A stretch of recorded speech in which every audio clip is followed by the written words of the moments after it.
There is a specific kind of exhaustion that nobody talks about. Not the tiredness that comes from working too hard or sleeping too little.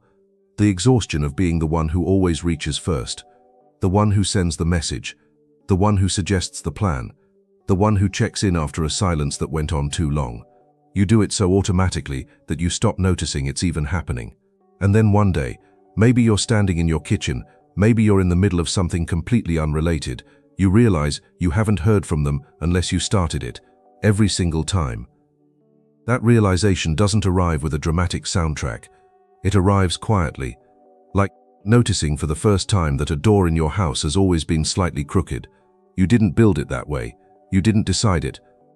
But it's been like that for longer than you can remember. And once you see it, you can't unsee it. So you stop. Not because you plan to. Maybe not even consciously at first. You just don't send the message this time. You wait. An hour passes. Then a day. Then 3. And the silence on the other end isn't empty. It's loud in a very specific way. It tells you something you probably already knew but weren't ready to hold. What happens in their mind during that silence is what most people never think to examine. They're too busy managing their own discomfort, wondering if they did something wrong, wondering if the relationship is ending, wondering if they should just reach out and fix whatever invisible thing broke. The instinct is to fill the gap, to restore the familiar pattern, to go back to being the one who reaches first because at least then you know where you stand. But there's another way to read that silence. Not as punishment and not as strategy, as information. The Stoics had a particular interest in what things look like when you remove the habit of performing. When the motion stops, what's actually underneath it becomes visible. And sometimes what becomes visible changes everything. Not about them, but about how you've been understanding the weight of your own presence in a life that may have been taking it for granted. The moment you don't send the message is smaller than you expect. That's the first thing. You think stopping will feel like a decision, like something with weight and intention behind it. It doesn't. It feels like nothing. You pick up your phone, you see their name, and you just put it down. No announcement, no internal speech. You just don't do the thing you've been doing automatically for however long this pattern has existed between the two of you. And then the silence starts. Not their silence. Yours. You created it. You know you created it. And for the first few hours there's something pressing in your chest, not sharp, just persistent, that you keep misreading as guilt. It isn't guilt. It's the full cost of noticing how accustomed your nervous system had become to initiating. Your hands know the routine. Your brain expects the small release that comes after you send something, and wait. You've been running this loop so long that not running it feels wrong in a physical way, like walking into a room and forgetting why you came. Except the room is the relationship, and the forgetting is intentional and uncomfortable in a way that doesn't resolve quickly.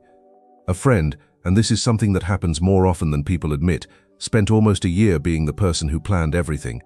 Every dinner, every check-in after hard weeks, every message asking how a thing went. They told themselves this was just who they were. Thoughtful, attentive, and one evening they simply didn't send the follow-up they had drafted in their head. Didn't delete it, just didn't send it. 3 days passed, then 5. The other person never asked. And what my friend felt in those 5 days wasn't grief. Not exactly. It was something heavier, the blunt edge of a realization they'd been postponing for a long time. That friction you feel in the first hours after you stop, it isn't weakness. It's information. It's your body telling you how much of your energy had been quietly redirected toward maintaining something that wasn't maintaining itself. You were the motion, you were the current, and now that you've stopped moving, the water is just sitting there, and you're both looking at it, except they might not even be looking yet. This is where most people break. The discomfort of the pause feels more unbearable than the exhaustion of the pattern. So they go back. They send something small and harmless seeming. They tell themselves, it doesn't count. But it counts. Every time you fill the silence before it has a chance to say anything, you lose the only honest data point available to you. The pause has a real cost when you cut it short, not a cost you pay later, a cost you pay immediately, in the form of never knowing what the silence was about to show you. Let it sit, even when it presses on you, even when the pressure stays and doesn't soften after the first day.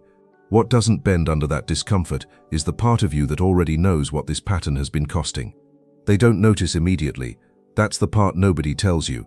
You imagine that the moment you stop reaching out, something shifts on their end, some alert goes off, some internal register updates. It doesn't work like that. The first day of your silence is probably invisible to them. They have their own motion, their own routines, their own list of things demanding attention. Your absence doesn't announce itself.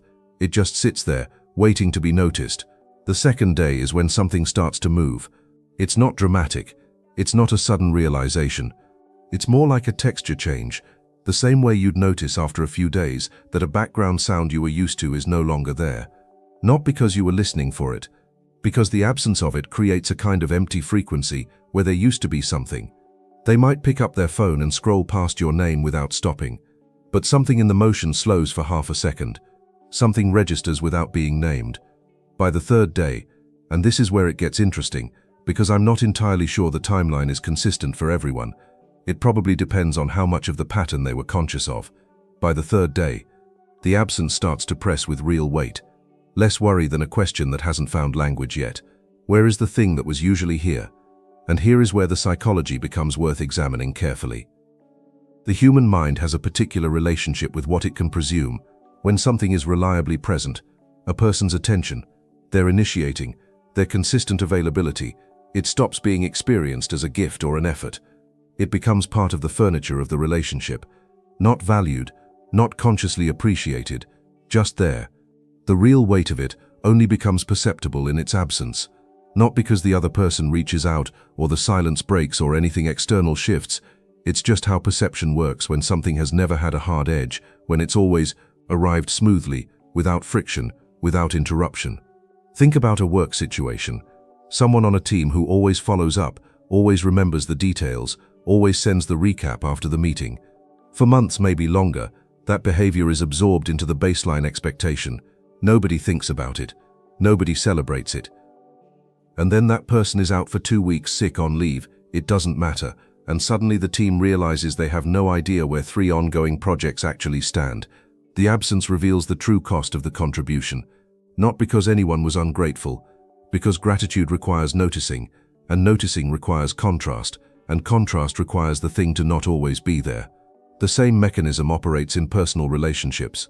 The person who always checks in after a hard conversation, the one who remembers the thing you mentioned 3 weeks ago and asks about it, the one who closes the emotional loops that would otherwise just hang open. When that person stops, even briefly, even for reasons that have nothing to do with the relationship, the loops stay open, and open loops produce discomfort. The mind wants resolution. It reaches for the familiar pattern and finds it missing and doesn't quite know what to do with that. What happens in the other person's mind isn't rage or immediate appreciation. It's a low hum of wrongness. Something is off. Something that was operating in the background has stopped operating. And they don't have language for it yet because they never had to develop language for it. You were handling the continuity so smoothly that they never needed to understand how the continuity was being maintained. There is a real cost to being this reliable, and the cost isn't that you should stop being who you are. It's that you've been absorbing the entire pressure of keeping things alive.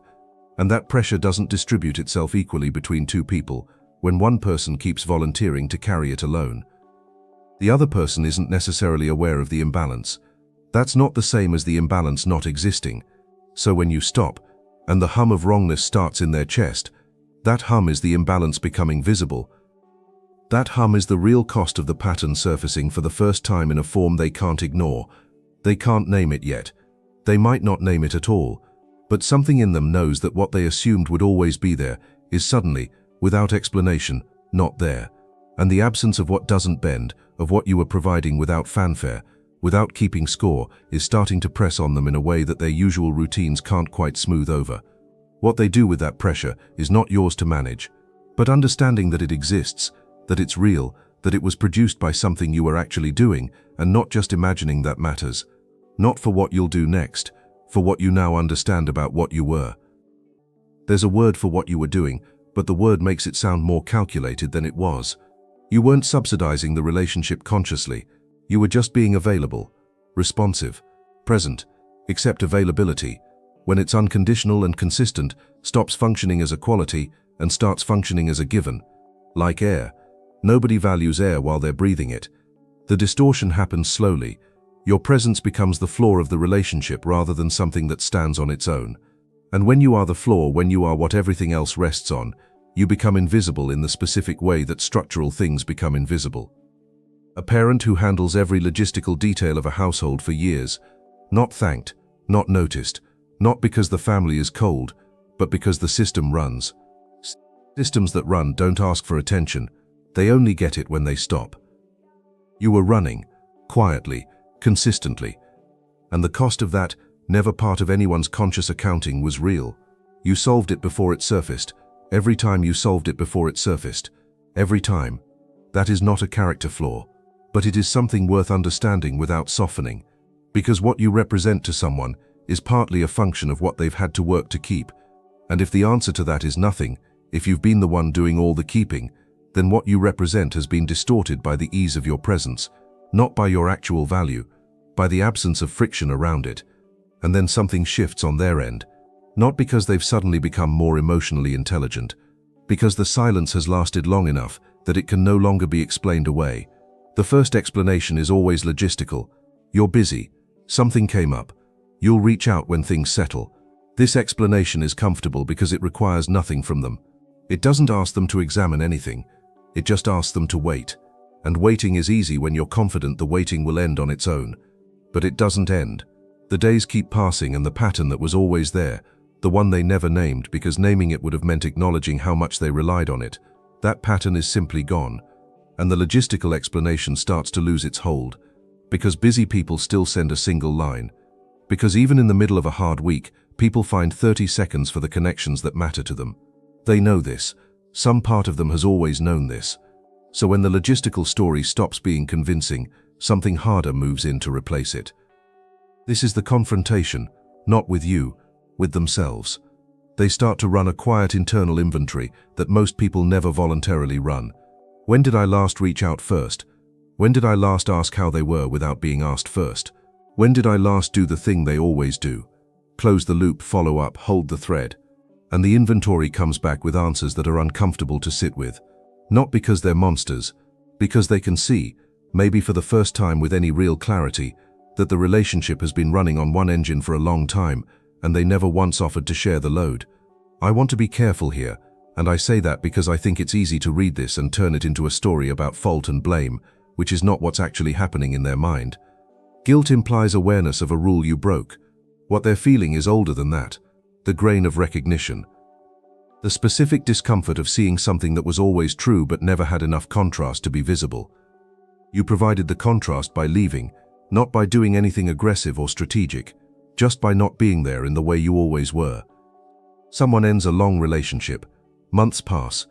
The person who left, who initiated the distance, finds themselves reaching for the phone not because they want to reconcile, necessarily, but because a specific texture is missing from their days. The easy availability of someone who always showed up. The pressure of that absence builds differently than the pressure of a dramatic rupture. It builds slowly. It accumulates. And what they have to confront is not the question of whether they want you back, but the question of whether they ever truly understood what they had. Those are not the same question, and most people only discover the difference between them after the absence has had enough time to do its work. What you represented doesn't announce itself in the first week. It arrives over time, in small recognitions, a decision they want to share with someone and realize they don't have the same easy channel for it. A hard day that passes without the check-in they didn't know they were expecting. A moment where something funny happens and the first person they think of is the one who isn't reaching out anymore. These moments accumulate. Each one is small. Together, they have a pressure that stays. What doesn't bend under that accumulation is the reality of the loss. They can rationalize around it. They can stay busy. They can convince themselves the silence is temporary, or mutual, or fine. But the recognitions keep coming, and each one makes the rationalization a little harder to maintain. The confrontation isn't a single moment. It's a sequence of small moments where what they assumed was permanent keeps revealing itself as something they had to choose and didn't choose, and are now watching recede without being able to pretend it was never there. Marcus Aurelius wrote his private notes with no intention of anyone reading them. That detail matters more than people realize. He wasn't performing philosophy. He was trying to hold himself to something real, under actual pressure, wars, betrayals, loss, the daily weight of governing an empire, while watching people he trusted fail him in ways he couldn't fully name. He wrote to himself because he understood that the mind, left without pressure, drifts toward comfort. And comfort for the mind usually means presuming that what exists today will exist tomorrow. He returned to a single idea many times across those notes, in different forms, with different angles, though I'm not sure he would have called it a single idea. He probably would have said he kept failing to hold it and kept trying again. The idea that the things we love, the people we depend on, the connections we take for granted, they are not permanent. Not in a morbid way, in a practical way. He was reminding himself to perceive what was actually in front of him, rather than the abstraction of it. Because the abstraction, the version of a person or a relationship that exists in your head as a guaranteed fixture, that abstraction doesn't love you back. It doesn't require anything from you. It doesn't ask you to be present. And so you stop being present. And so does everyone else. This is the hard truth underneath the psychology. The mind assigns weight to things in proportion to how much it cannot presume them. A person who has been reliably there gets processed as a constant, like a wall that will hold, and constants don't generate attention or care or the quality of presence that comes from choosing something rather than merely not losing it. When you stop reaching out, you remove yourself from the category of constants, and that not the silence, not the distance, not the absence of your name on their screen, that is what creates the shift. You become something the mind has to actually reckon with instead of simply assuming. And a mind that has to reckon with something is a mind that maybe for the first time begins to understand what that thing was worth. I think Marcus understood this about himself too. That's what makes those notes feel real rather than instructional. He wasn't writing about other people's failures of attention. He was catching his own. But here's the turn that most people miss. They spend so much time watching for the other person's response. Will they reach out? Will they notice? Will the silence produce something visible that they forget to look at what the silence is revealing about themselves? And what it reveals is often harder to sit with than anything the other person does or doesn't do. When you stop reaching out, you stop moving. And when you stop moving, you have to be somewhere. You can't stay in the motion anymore.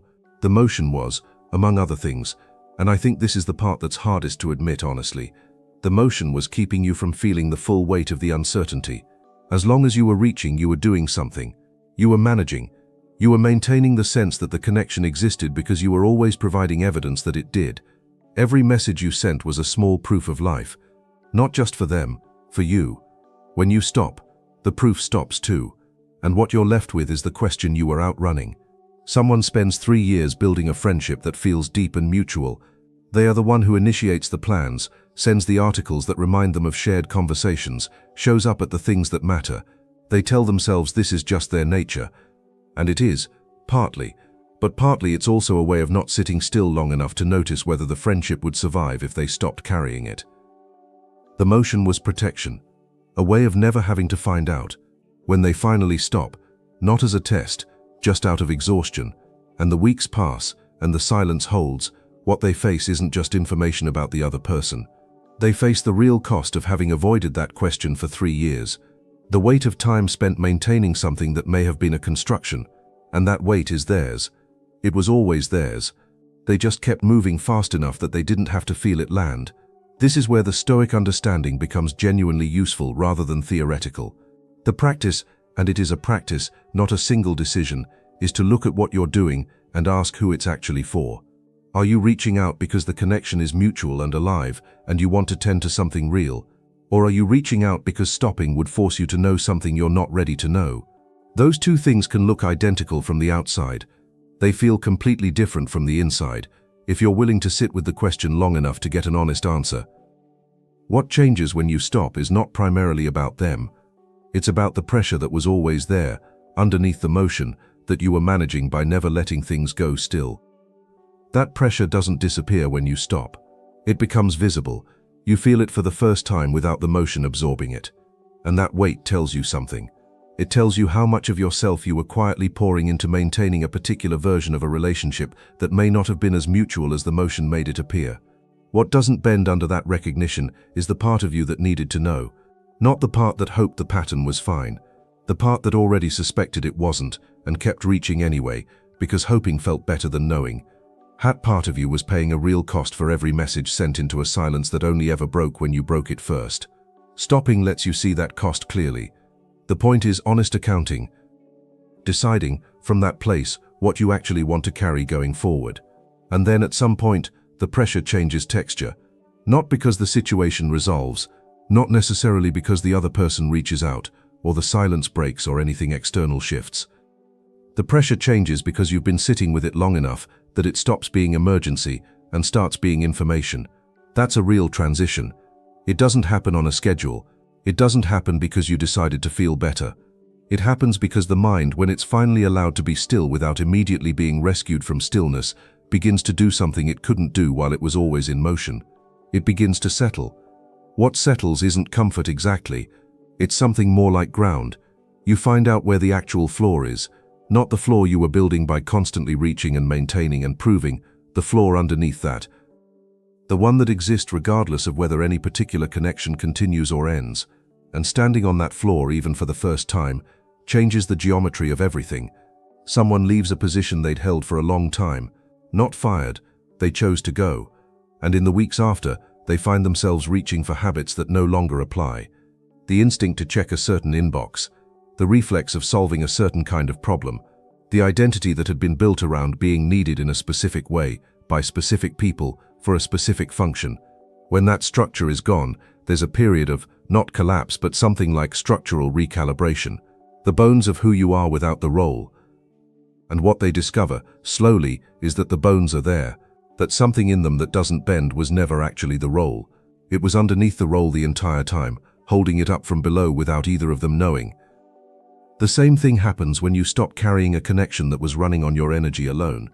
The structure you built falls quiet, and you find out what was underneath it. Sometimes what you find is grief, real, clean grief for something that mattered and turned out to be less mutual than it felt. That grief is not a problem to solve. It's the hard truth of having cared about something genuinely, and that caring deserves to be felt rather than managed into something more comfortable. Sometimes what you find is relief, and the relief is its own kind of heavy truth, because it means some part of you had been waiting for permission to stop. Not to stop caring, to stop performing the caring in a way that was exhausting and unseen and quietly eating at something in you that needed to be used differently. The relief doesn't mean the person didn't matter. It means the labor mattered too, and you were carrying it alone, and now you're not. And sometimes, not always, not even often, but sometimes, what you find is that the other person does reach out. The silence does its work. The absence creates enough contrast that they feel the real cost of it, and they move toward you in a way they never moved while you were always there first. And you have to decide, from the ground you've found, whether you want to rebuild something on more honest terms. From actual information about what the other person is willing to carry, not from hope that they'll become someone different than they've shown you. The Stoic understanding of this, and it's simple enough that it almost sounds too small for the weight it carries, is that none of this is about controlling what another person does. You cannot make someone understand your value by removing your presence. That's not the point, and it was never the point. The point is that your presence was real, your effort was real, what you were doing was real, and its weight was real, and you deserve to exist in connections where that weight is shared, not just absorbed. The silence isn't a tactic, it's a question, and the question is not directed at them, it's directed at you. Are you willing to find out what's actually here when you stop holding everything up? Are you willing to stand on the floor that exists underneath the performing and the reaching and the constant motion of someone who is afraid of what the stillness might confirm? Because that floor holds you. It held you before this relationship, and it will hold you after it, regardless of what the other person decides to do with what they're learning in your absence. What doesn't bend, what was never going to bend no matter how long you kept moving to avoid discovering it, is that you are not made of the connections that depend on you to exist. You are made of something that was there before them and will remain after. The silence shows you that, honestly and on no timeline that will feel comfortable or arrive when you ask it to. There is a person who watches something like this and thinks, I already knew that, and they're probably right. This isn't hidden knowledge. It isn't a system or a method or a framework dressed up in philosophical language. It's a description of something most people who've been the one who always reaches first have felt in their body without having words for it.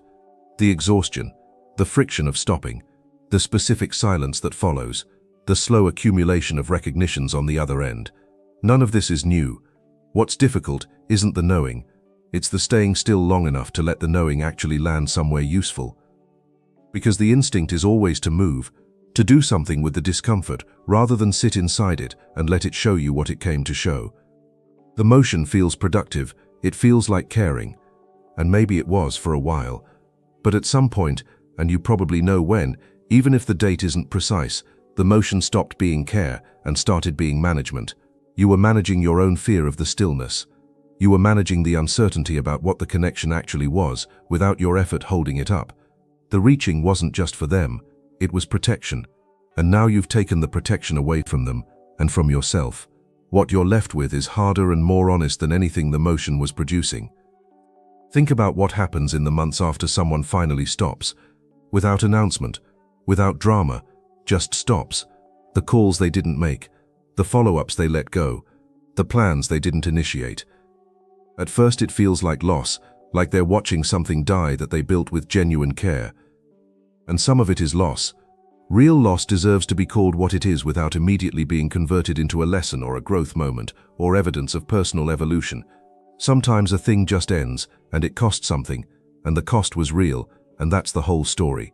But underneath that loss, and this is the part that takes time, more time than anyone wants it to take, underneath it is something that wasn't there before, a different relationship with their own presence.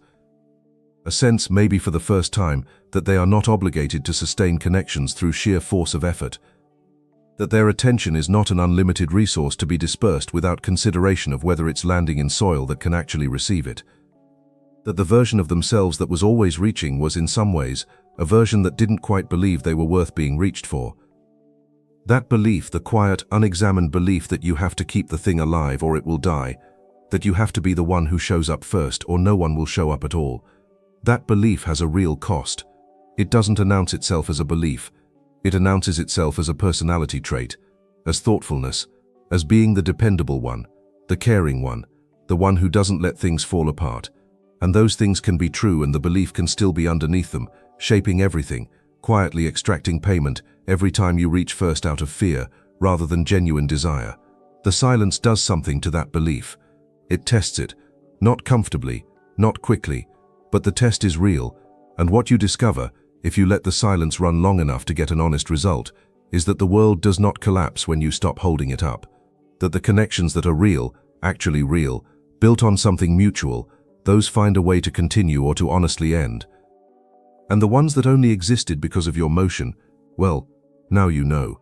And knowing, even when it costs something real, is better than the alternative. Better than spending another year moving fast enough that you never have to find out. If you've been watching these and finding something useful in them, subscribing costs nothing and helps everything.